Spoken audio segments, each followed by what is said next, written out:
The meeting of the Alexander County Board of Social Services is now called to order.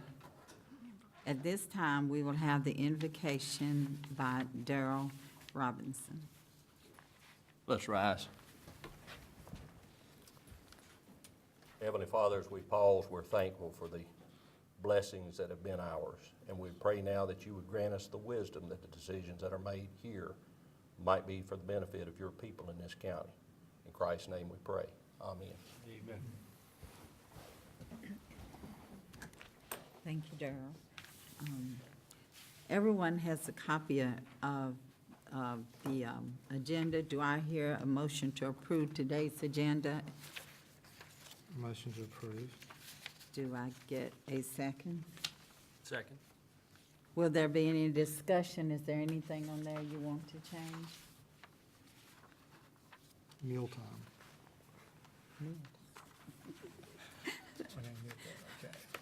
All in favor, say aye. Does anyone decline or disagree? Okay, we will go by the agenda for today. Everyone has a copy of the minutes from July the 16th meeting.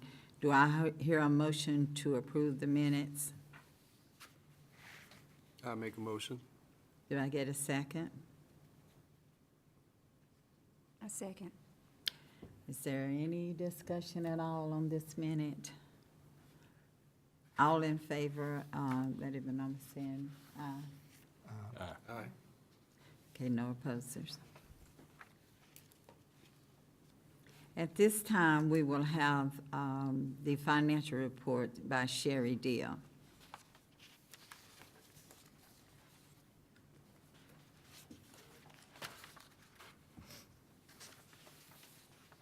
Good afternoon. Hi, Sherry. If you'll take a look at this sheet that is in your packet, it has a yellow heading. And this is the financial report for the month of July. We are still awaiting the final fiscal year 2012-2013 report to see how we did. So right now, the only information I have is for the month of July. And if you'll take a look down the right-hand side of the page, the top part is the expenditures, the bottom part is the revenues. And according to this report, we are below. Our revenues are exceeding our expenditures, which is what we want. Also, July is usually not a good picture of what the rest of the year is going to be. A lot of our expenses that took place in the month of July are charged back to the prior fiscal year. So this is kind of a small sketch of what we actually did in July. And in order to pull down our revenues, we have to, of course, make expenditures in order to get the reimbursement. So if you look down at the bottom of the page, our projected county dollars for fiscal year 13-14 is approximately $2.5 million. Year-to-date for the month of July, we spent a little over $100,000, and that leaves $2.3 million for the rest of the fiscal year. And I'll be glad to answer any questions. I don't have any. Thank you. Thank you.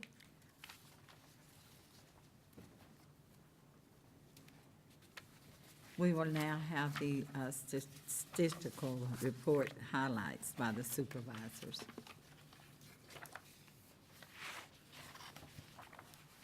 Good afternoon. I'm Matt Reese, one of the Economic Services Supervisors. If I can draw your attention to page 1 of the statistical report, which is the form that you should have in your packet that's 8.5 by 14. Draw your attention to about 1/4 of the way down under the Food and Nutrition Services section. As you will notice there, we generally have data in there for total cases, participants, number of applicants, and total benefits. For the month reporting for July, the Reports tab or the function in NC Fast, it's working, but the data that they have in there, it's not accurate. The benefits, the total benefits amount that's paid out, from what I could tell, it appears to be appropriate. But the total number of cases, participants, that data, that number is skewed. So I just wanted to draw your attention and, lets you know of that information. As well, if down towards the bottom of page 1, if you'll notice the crisis intervention program, we took 37 applications and approved 37 and used roughly around the $7,300 of funds. This is quite a different change than at this time last year, whenever it was abnormally hot. We have really been enforcing to the public, how the crisis intervention policy works, that it's related to a heating and cooling crisis, not an electric, provider, that just because they have a disconnect notice for their power doesn't necessarily mean that that constitutes a heating or cooling crisis. So just wanted to draw your attention to that, and at this time I'll answer any questions that you may have. I don't have any, Matt. Thank you. I'm dying to ask you about NC Fast, but We're hanging in there. We're hanging in there. which is worse, a system that doesn't work or a system that lies to you? That's all right. I was picking at you, Matt. Rhetorical. I appreciate it. Thank you.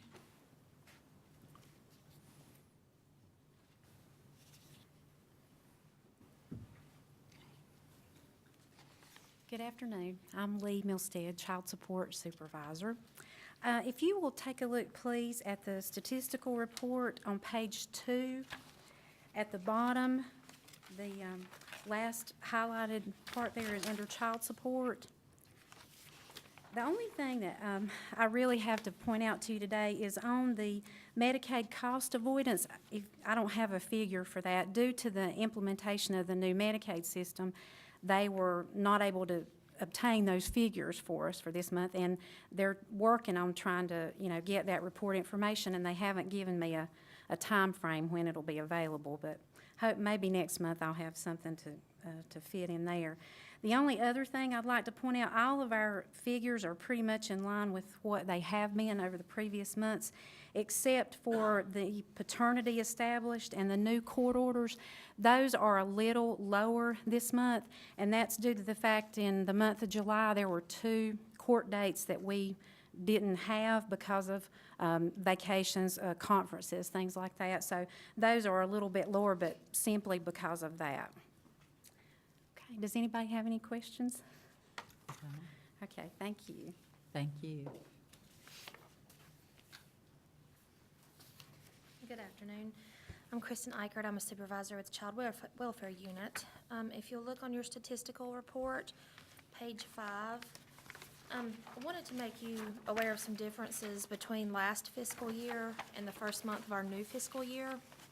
In the last fiscal year, we had 2 months that were extremely high in numbers in regarding reports that were screened. In April and May of 2013, we screened 103 reports each month.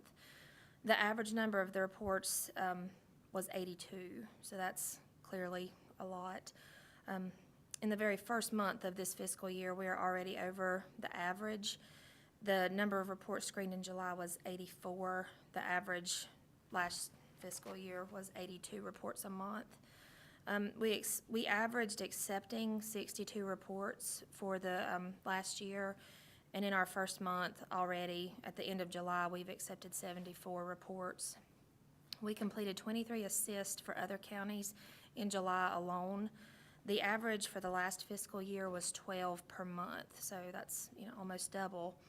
In in-home case management, last year we averaged around 38 open cases a month, and at the end of July, we have 53 open in-home cases. Last year, for foster care, we averaged 51 children in foster care for the entire year, and at the end of July, we have 54 children in foster care. 2 children exited custody, 1 aged out, and 1 was adopted, so that's good news. And we really do want to thank the board for their continuing support in the positions that we've received in child welfare. I don't think that we would be able to continue to provide excellent service and take care of the children of Alexander County without those extra positions, so we do thank you. And I'll be happy to answer any questions. I don't have any, thank you. Thank you.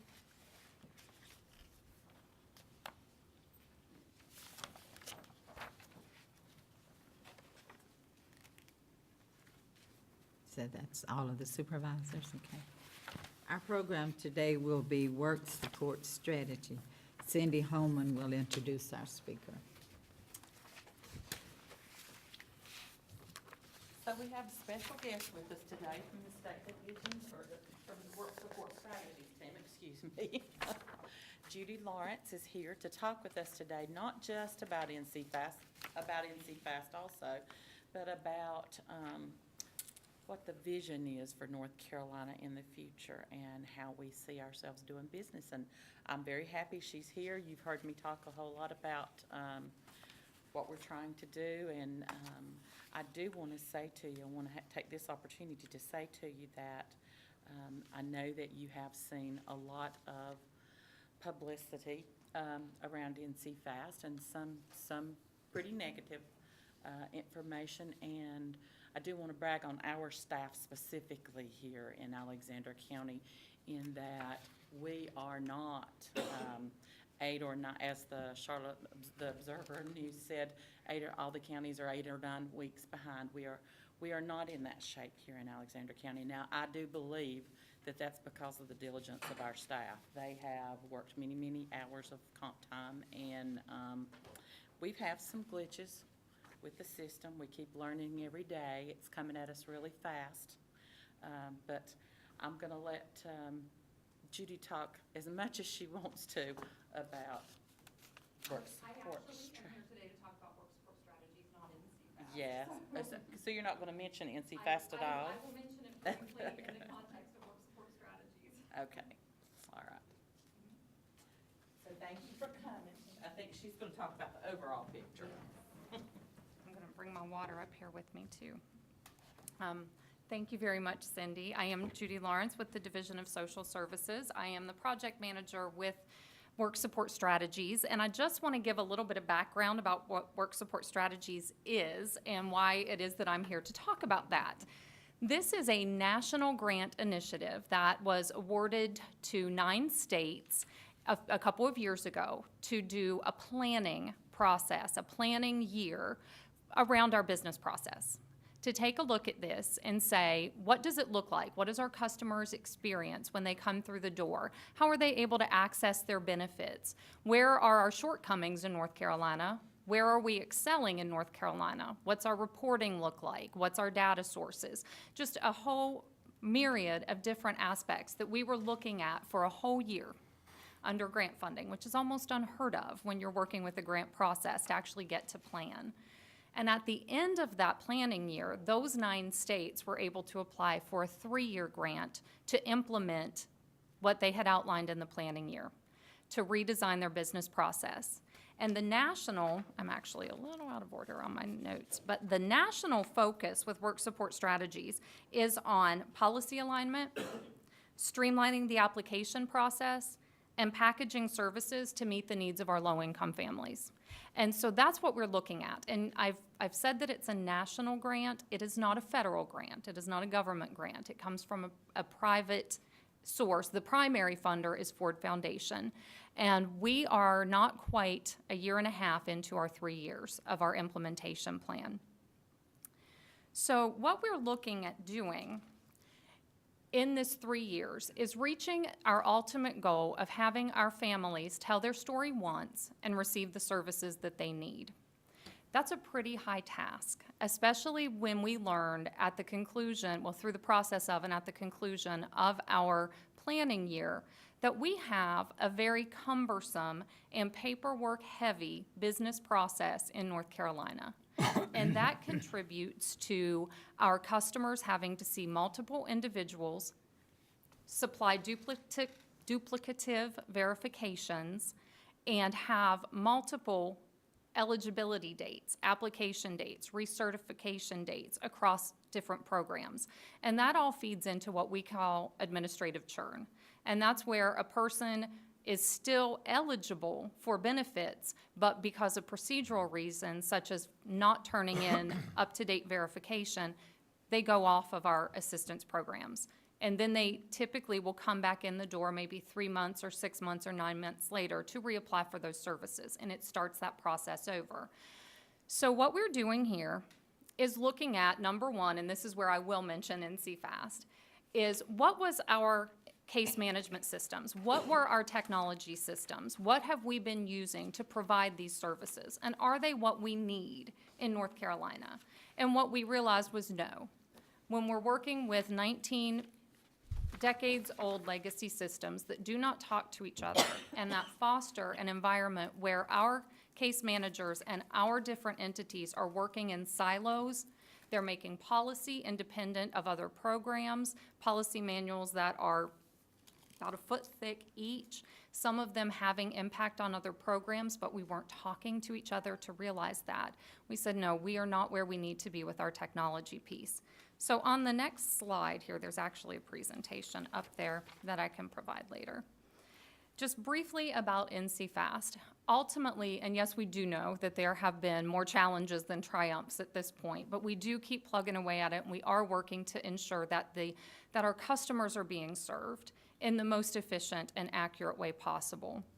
And once programs are integrated into this system, this will enable our staff to reduce the time that they have to spend on those repetitive processes.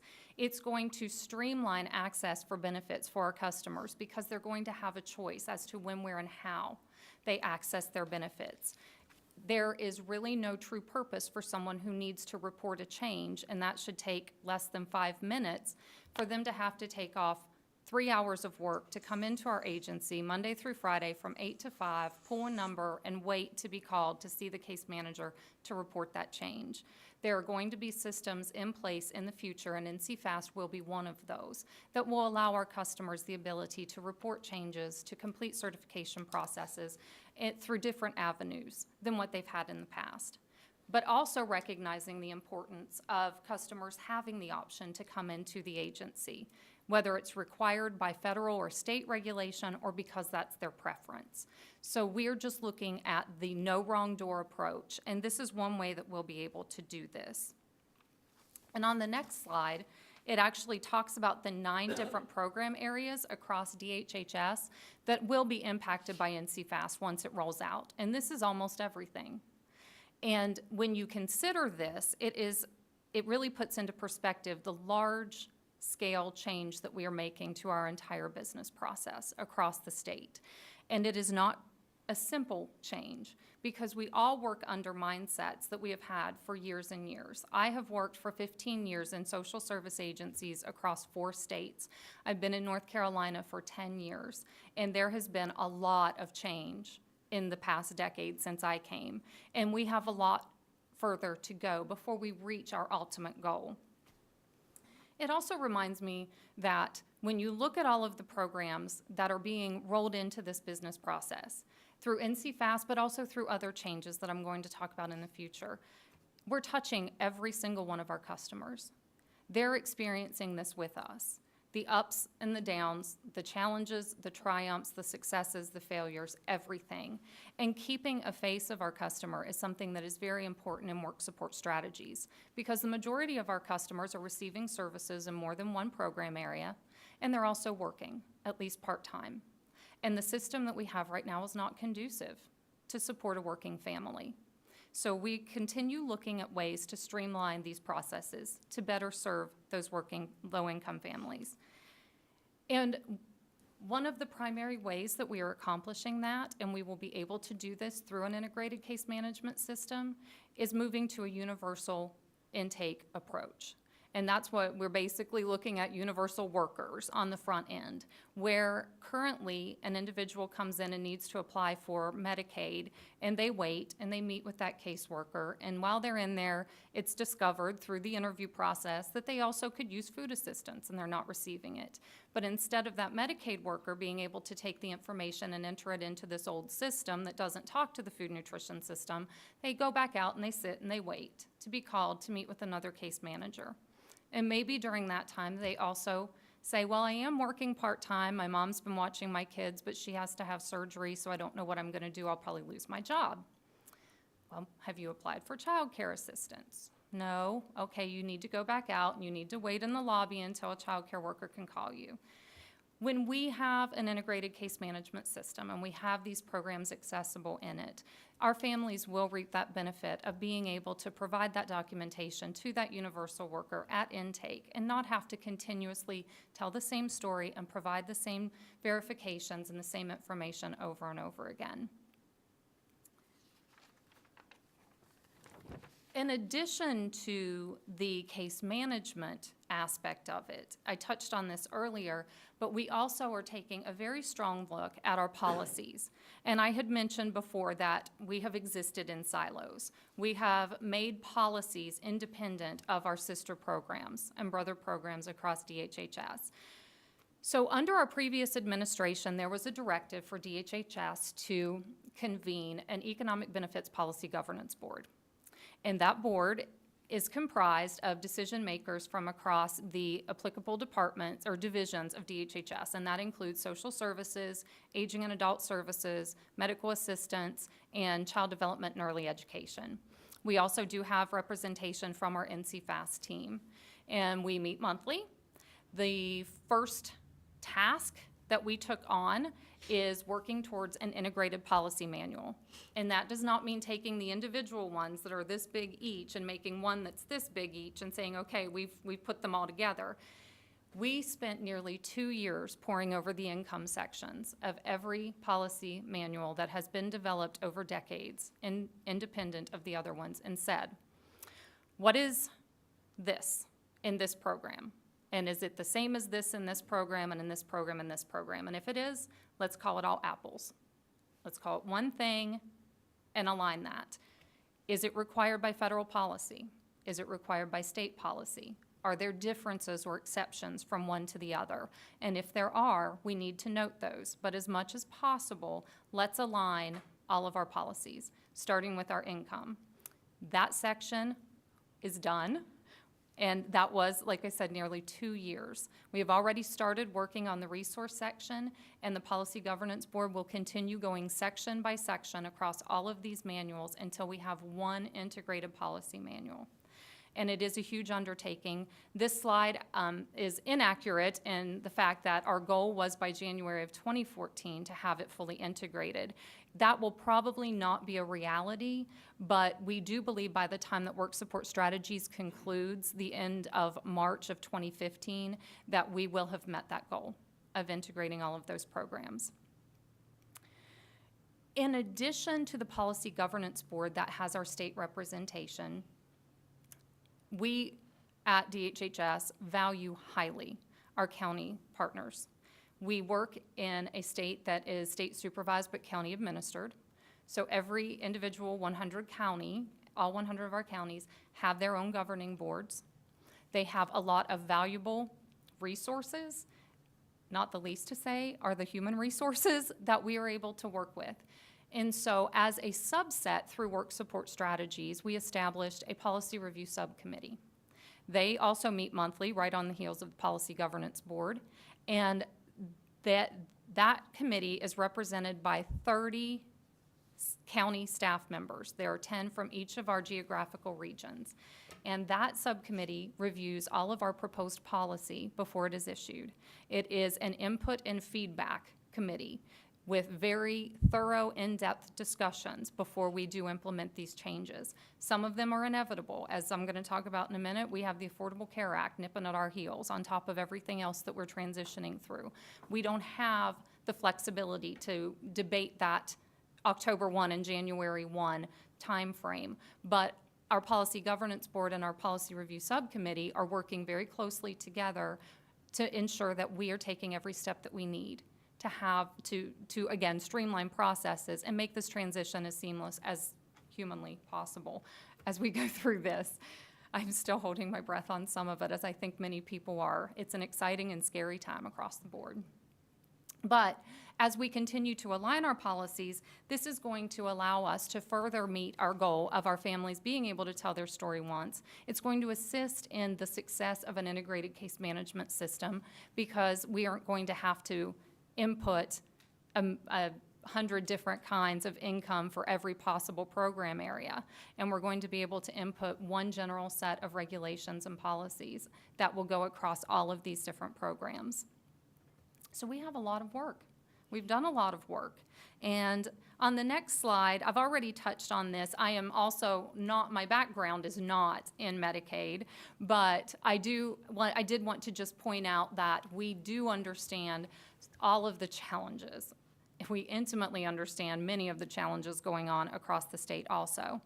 And one of these, as I said, is the Affordable Care Act. And this is just a slide that shows the impact that we are looking at right now and that we are preparing for to try and make sure that at the state level and the county level, we have delegated all of the resources and provided all of the information that we possibly can to prepare for this.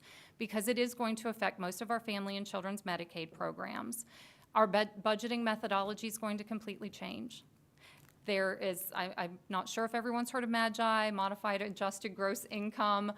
That is not the traditional thought of MAGI, even though it's going to be rolling out right around the holidays. This is something completely different, although our one of our DMA representatives said at a meeting Friday that she would really love those wise men to come riding in and sharing some kind of insight to this, because we, again, are waiting for a lot of guidance from our federal partners. We continue to work very closely with Division of Medical Assistance, and I say we a lot. I reference that because I am representing Work Support Strategies, and we do work with all of these programs. But through Work Support Strategies, we are connected closely with our State Division of Medical Assistance, with our NC-FAST team, as well as with our federal partners at the Centers for Medicare and Medicaid, or CMS. We have a technical assistance team through Work Support Strategies that keeps us abreast of any up-to-date changes that they have been made aware of. They conduct webinars for the Work Support Strategies teams and states to ensure that we are getting all of the help that we possibly can to prepare for this. And then on the next slide, just this shows you what has become referred to as the woodwork population, and this is really the estimated Medicaid population when we flip the switch on MAGI on January 1st. So you can see that we're looking at increases pretty much across the state, and some of them could potentially be very high increases. From our current Medicaid population. And I just put that up there. It was shared with our Work Support Strategies team at a meeting recently, and I asked if I could borrow it just to kind of give a picture as to what we're looking at. And these are folks that could be coming in our doors effective October 1 to make application for the new policies that go into effect January 1st. Then on to the next slide. This really gets into more of the nitty-gritty with Work Support Strategies, which I'm a bit more familiar and comfortable talking with. But I just wanted to show you, I had shared the number one tenet that has really become our vision statement, and that is for families to tell their story once and receive the services that they need. In the planning year, we came up with these and said, this is really what we want our business process to represent at the end of this 3-year implementation grant. And the other 6 really feed into it, and this is how we are going to get to that, telling our story once. And we're going to do it by having that no wrong door for our customers to access benefits. If they can do it through a computer when they're at the library or at home or on their phone or at one of our community partners, great. That should be an option. That will be an option. If they are much more comfortable coming in and want that face-to-face contact, we're going to have that available too. Leveraging our community partners, making sure our states and counties are working together and that we're maximizing our technology and making our service delivery system as efficient as possible. Making sure that customer service is a focal point of this, and efficiency, using data to drive our decisions, not making decisions on a hunch or because we haven't changed anything massively in a while, so let's try something new, but really saying, what does the data tell us? And then, again, making sure counties retain the flexibility of how they implement these changes as much as we possibly can as we move forward. And then, again, going back to making sure that our families are able to access benefits at their convenience, making sure it's not a hindrance to them obtaining or maintaining employment.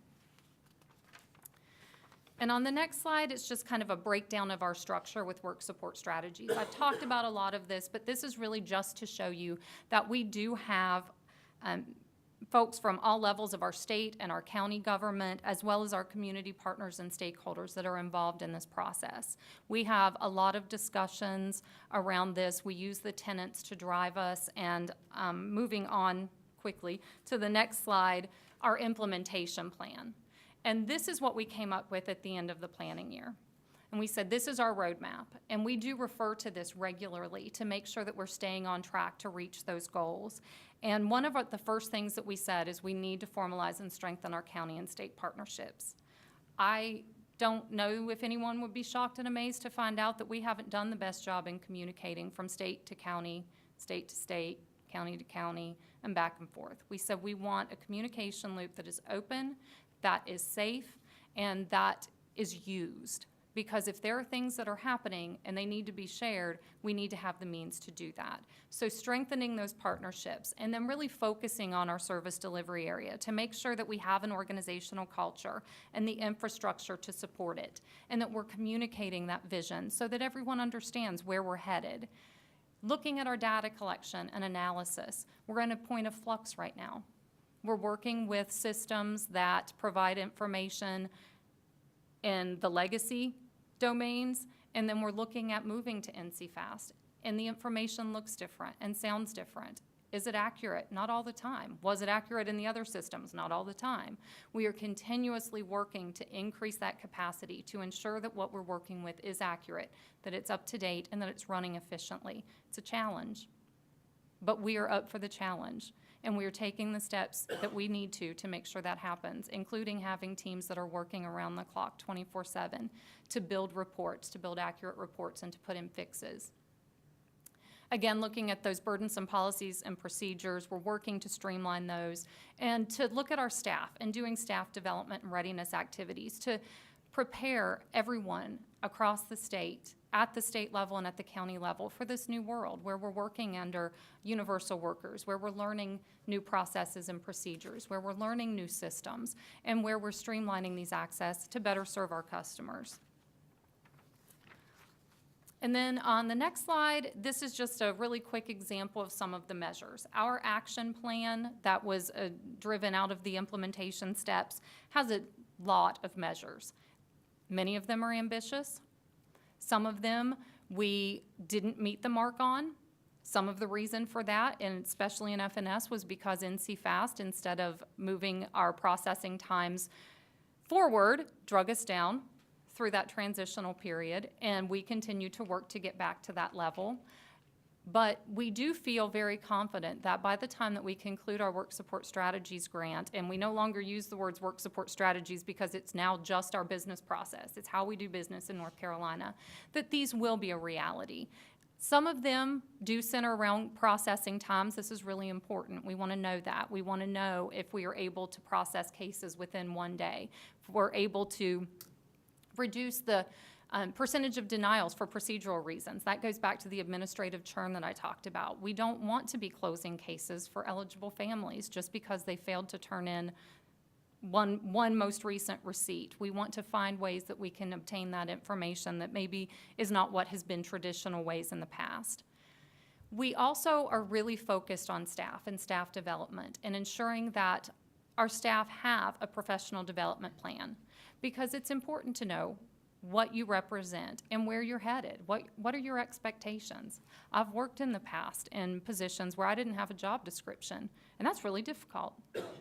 And I have goals. And if I don't have a supervisor or a management team that knows what my professional goals are, they're not going to be able to support that. So we are looking at creating a culture that does support that for all of our staff and provides the support and the technical assistance that they need to be successful in their jobs. We also included 2 major long-term goals, and these became some of our anticipated results as well. But really, through Work Support Strategies, when we do everything that I've talked about, when we have all of our meetings and we revamp things and we put out work products and we provide technical assistance and we do trainings and tools and things like that, the reason that we're doing it, again, goes back to our customer. It goes back to our families. And what we want to do is help them move beyond their crisis mode and get them back on track. And the way that we can do that is by maximizing their self-sufficiency. Some of our customers and families have lived in crisis mode so long that they don't even realize that there is a world outside of it. And that's just a reality. And so what we have to do is start laying the tracks in front of them so that they will know that there's a path that they can follow to get to that better point for themselves and their families. Others are coming through our doors for the first time, and they have just barely missed a beat, but that was a big beat that they missed, and now they need help that maybe they never have before. And so they're here, and we want to help, again, lay the foundation that will get them back where they need to be. And so the next slide just shows you, in addition to the two that I just mentioned, our other anticipated results through our work support strategies efforts: reducing our administrative churn, increasing our operational efficiency, improving our quality assurance. And this is something that we are starting to take a closer look at as we are getting into our, almost at the halfway point with our 3-year grant. And we want to increase our DSS client and interaction. We want every interaction to be meaningful. We don't want people to feel like they're not getting what they need. And that's a staff issue, that is a customer issue. We want to have that value add for every interaction that we have. And then increasing our human capital across the board. We want everyone to understand where we're headed, why we're headed there, and the importance of doing it. The way that, as I said, I've been in this business for 15 years, and that's not long on some scales. That's a really long time for folks just coming out of college who are getting started. But we need to be building that foundation now, because what it looked like 15 years ago, my first job was in West Virginia, and we hand wrote our notes. We had one answering machine that took messages for all phones, anyone. It was a main number. And in the time that I was there, we actually moved to an internet-based case management system with a lot of the same concerns and headaches that we are experiencing here now. I did learn last year that West Virginia's moved on to another one. So they're on their second one. We're getting it started here. But we are not alone in this. But all of it goes together to help us reach our anticipated results, to help us make sure that we are meeting the goals for our families. And then on the next slide, it's just, where are we today? And 4 summary points is that NC-FAST is being implemented. And unless something drastic changes, and I mean drastic, like probably a sinkhole that will just take our whole state off the map maybe, it is going to continue to be implemented. We are going to do this at a pace that is adjustable and flexible, because we do understand that you can outline your time frames as much as you want, but until you start doing it, you don't know what it really looks like and what's really going to work. But because of this, our universal worker is forming. We are starting to look at multiple programs being in this integrated case management system, which means that when a customer comes through the door to apply for services in more than one area, if those programs are in NC-FAST, they should be able to see that one universal worker and give the information. Our data management is changing. I've talked about that. We continue to work with that. It is at the heart and soul of everything that we want to do. And so we are working diligently to ensure that we are evolving appropriately and keeping on target with that, not losing sight of the importance of that data. And results are happening. That's not always positive results. It's definitely not always negative results. We are issuing benefits every day. We are, through ePass, opening up new avenues for our families to access their benefits without having to come into the agency during traditional hours. We are continuing to work closely with counties from the state level in a way that we never have before. We have made huge communication efforts, outreach efforts, in trying to make sure that we are providing all of the support that we can to redesign this business process, to streamline our access for our families, and to strengthen them and maximize their self-sufficiency. So that is my presentation, and I'm happy to take questions. And actually, after this slide, there is also contact information for our project leads. And I just want to cover this really quick before I take questions so that you'll know who you're looking at. Sherry Bradshaw, she was our Division of Social Services Director for several years, but recently had accepted the position of Deputy Director for DHHS. She is the project sponsor for Work Support Strategies as well as NC-FAST. Dean Simpson is our Work Support Strategies Project Director. She is my direct supervisor. She had actually hoped to be able to be here today also, but was not able to due to some scheduling conflicts. Anthony Vellucci is her counterpart with NC-FAST. He's the NC-FAST director. I am the project manager for Work Support Strategies. And then we also have a contract with Public Consulting Group. They do a lot of our work products, and Aaron Hinderlight is my counterpart on that side. They have done a lot of data analysis for us and helped to keep us on track, so we're very fortunate to have them. Questions? Sure. I almost. No, no, I'm not gonna pick on you. I appreciate you being here. I have never understood, we've got 50 states that basically respond to federal programs. And we all, North Carolina and the other 49 have to, why is there not a federal program to handle the software? I know they delegate the money, they send it to North Carolina, and then all counties report back through DSS, and it goes back to the state and back to the feds. And it looks to me like it would make sense to have a software system that worked for 50 states instead of 50 states trying to come up with different systems. And I'm not going to dispute that. Not working for the federal government, I cannot give you an answer to that. From a Work Support Strategies perspective, I can tell you that we are working to make sure that our federal partners and our governing entities are hearing feedback from the states. And I can certainly jot that down and share that with our technical assistance team. But I can't give you an answer as to why the federal government has never developed that. I could, but it wouldn't be polite, but they need to do something.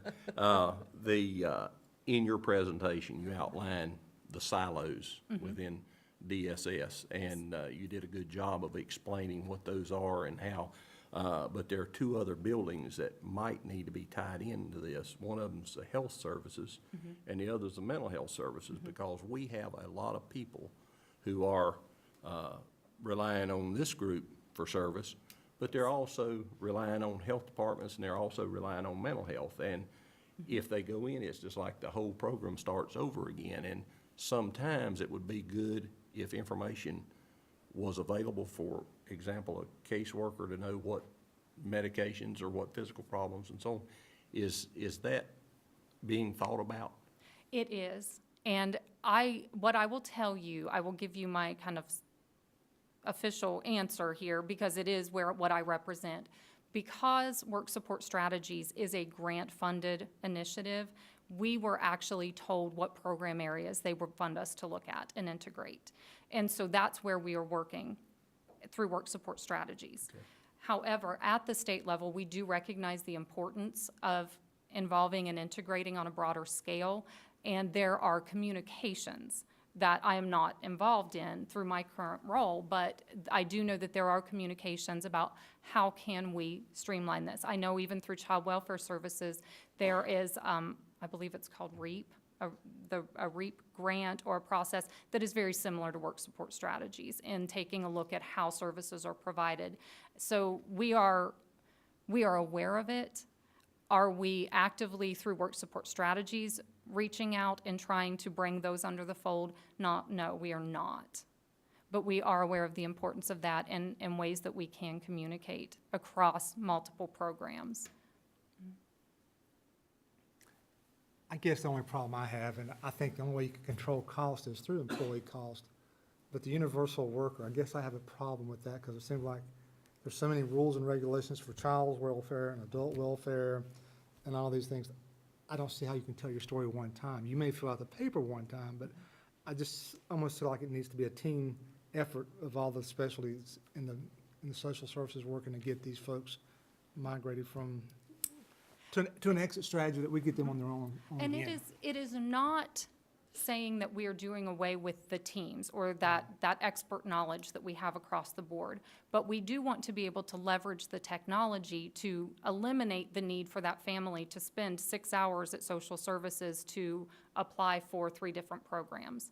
And we do want them to be able at the front end, on the front end, to meet with one person and to provide that story that one time. It's not an easy story to tell usually, why they've come through our doors, but to provide that one time and the information to it that goes to support that and get the determination for their eligibility across programs. Again, not saying that we are taking that support team away, but do they need to see every single person every single time that they come through the door, or they need to report a change, or they need to recertify their benefits? I don't believe that they do. I think that that is a very cumbersome process for our case managers, but even more so for our families. Understand. Okay. In your presentation, there was one point where it made a note of children programs from 6 to 18. And I'll let these people correct me if I'm wrong, but when a person becomes 18, they're not an adult usually. There's some years in there where they still need some support. And this has nothing to do with software. This is program implementation. But here in Alexander County, we've experienced several cases where there needed to be some transition period from the time they hit that magic 18 and so on. Is that being looked at in DHHS to provide some transition for? Now, I will say the slide that was referring to, that's part of Affordable Care Act, that they're looking at changes to that age. And I don't have a lot of information behind that. As far as transitional services, are you talking about through individuals who are receiving services through foster care and transitioning, or is it, I want to understand your question. I don't know that I can answer it, but I can get some information. Mental health was on my mind when I wrote the note down, and then foster care did also come up because when I was 18 and finishing high school, I knew everything. I was ready. I did too. And now that I'm looking back, I can see how fortunate I was to have parents and teachers and other adults that cared about me. And it concerns me when we see, especially young people, they're 18, so now they don't need these services anymore. And that was what my question was about. And there are programs, to the best of my knowledge, that exist under our child welfare services and adult services. I am not knowledgeable enough to talk about them, but having worked in one of our counties here and been involved in different programs and projects, I've been a special projects coordinator for nearly 7 years at the state. So I have worked with a myriad of different divisions and folks, and there are programs that can address that, but I really don't know the extent to that. If you want me to get a contact person, if you wanted to discuss it, I'd be happy to do that. I can send some information to Cindy if you'd like. And When our Links program, we do have for foster children who want to remain in our care, they can remain up to age 21. They can sign an agreement with us and stay in our custody. They do have to be going to school or working or doing something productive and have to be willing to, be invested in their own benefit. But there are programs for foster children that we're, and lots of other financial assistance, housing, transitional housing, things to support them with automobile insurance and et cetera. The Links programs really has a lot of resources for kids, but they do have to be invested, Daryl, and lots of times we have those kids who are not interested at all in staying in our custody. And there are not a lot of services for kids that are not willing. yes. They have to be willing. It's a voluntary thing. And I would gladly get on my soapbox about that, but I won't. I am a social worker by degree, and I did work with those programs in Ohio before moving to North Carolina 10 years ago, and it is essential. But oftentimes it does depend on what they are willing to put forth to it. But I can certainly get some information on that if you would like. Be happy to. You mentioned there are 9 states. Were the states, who are they? Were they picked on size? They Or were what basis? They were picked based on the grant process. We had to submit your grant proposal, and I don't know how many states actually submitted proposals. I'll be honest with you. I know it was not all 50, but the 9 that received the planning grant, I knew someone would ask, so I have it in my notes. Colorado, I've done this before, can you tell? Colorado, Idaho, Illinois, Kentucky, New Mexico, North Carolina, Oregon, Rhode Island, and South Carolina.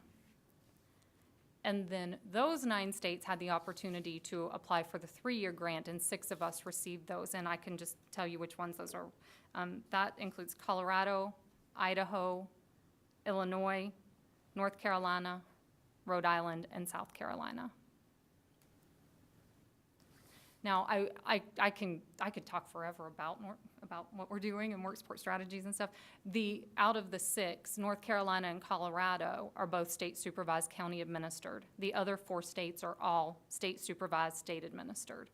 So they are working oftentimes under a different premise than we have been. But we also have found a lot of commonality among some of the experiences with the other states. So it's been a tremendous opportunity for us to see what's happening. And through our national support team that is provided through Urban Institute and Centers on Budget and Policy Procedures, we have access through them to basically all 50 states. If we have questions, or if we really are not sure where to turn to try something, or if we're just really like, we have this in our action plan, but we don't even know where to start with it, we contact them, and they usually can get us a plethora of information that other states have done or tried. And we are providing information for other states on a regular basis.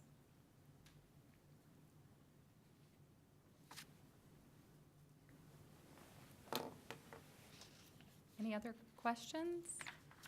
I don't have any. I thank you so very much, because with the questions that Darrell and Phil asked, I'm sorry, this has helped me a lot. I mean, it's beginning to let me see more into it. I don't know a lot about it, but it is helping, and you did beautifully with your presentation. Thank you. So thank you so much. I hope it was helpful for everyone. It is. Thank All right. you. Thank you so much. And good luck in the next year and a half, too.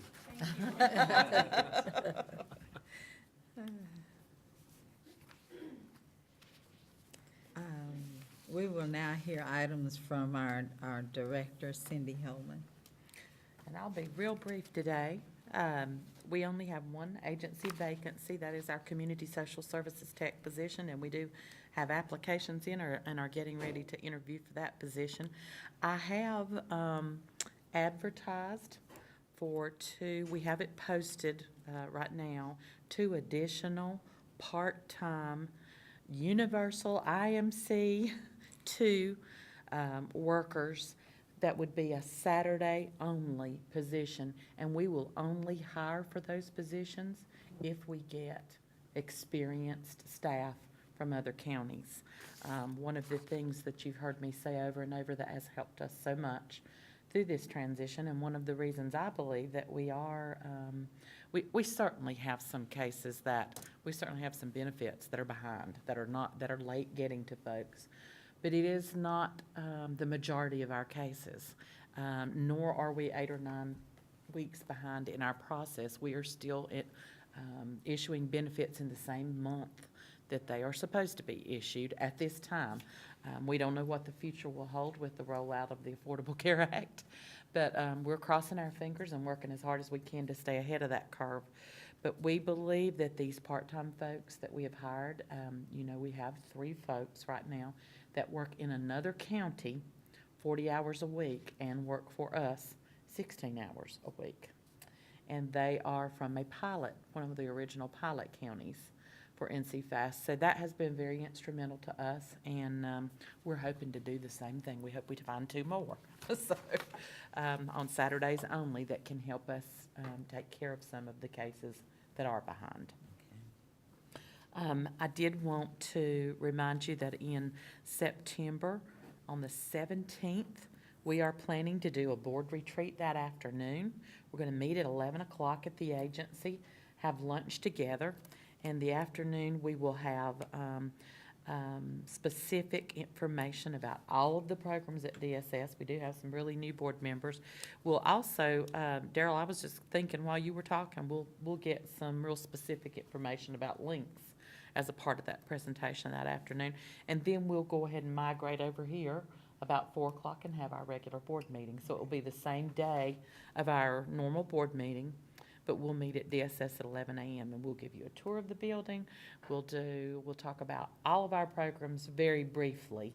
There's, it's a lot to talk about in that much time, but we'll introduce you. Each one of the managers will speak, so you'll get to know which program with which supervisor and get to know them a little bit better. So we're really excited about doing that for you, and that leads right into, we've got to do a practice session for that. We met with school personnel recently. We invited our principals from the county over and our school superintendent, and we had them over. We gave them a tour of the building, and we did our programs for them. We gave a real brief little session for them, and they said they found it to be very helpful, and we thought that was a good move as we are coming into placing these 2 social workers at the school that we've been talking about. We will have the 2 DSS social workers, one that will rotate between the middle schools this year and one that will be at the high school. They will still be DSS employees. They will still handle DSS child welfare work. However, they will be housed at the school system, co-located with the schools, and we hope that will greatly enhance our relationship with the school system and really give us some better insight into how we get those grades and the things that we need from the school system. And then the last thing I had on my agenda was just, we've really already done that as just a brief update about NC FAST. We've already talked about the 2 new workers. I will not sit here and tell you that we don't have some cases that are behind or some benefits or some complaints coming from the community. But what I will tell you is that most of our clients, our customers, are very gracious and understanding when we are able to sit with them or talk with them specifically and explain the transition that we are going through. Some are not. Some are not happy with us.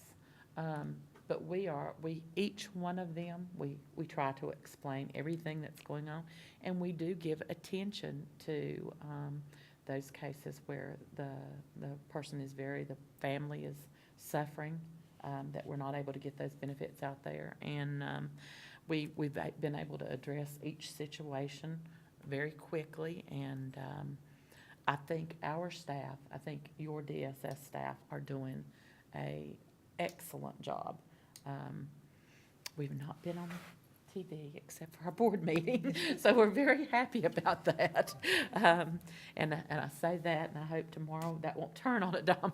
But they are doing a really good job, and they're working a lot of hours. And we have a lot of comp time built up. We've had to work with our staff about trying to get that comp time down in a time when, if we ask one person to take 40 hours off, then 2 more people earn 20 hours the week that one person's gone 40 hours. So it's not been a real easy thing to work around.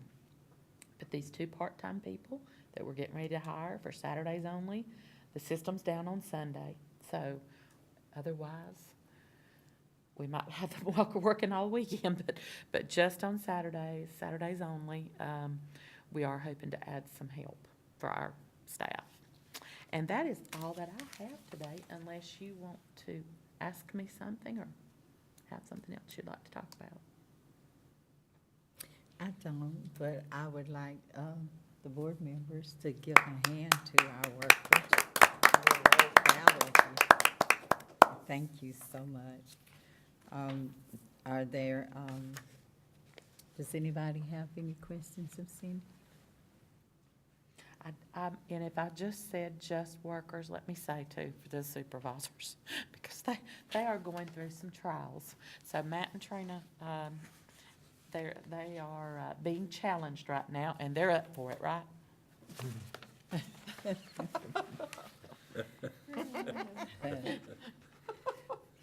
Matt had to look around before he nodded.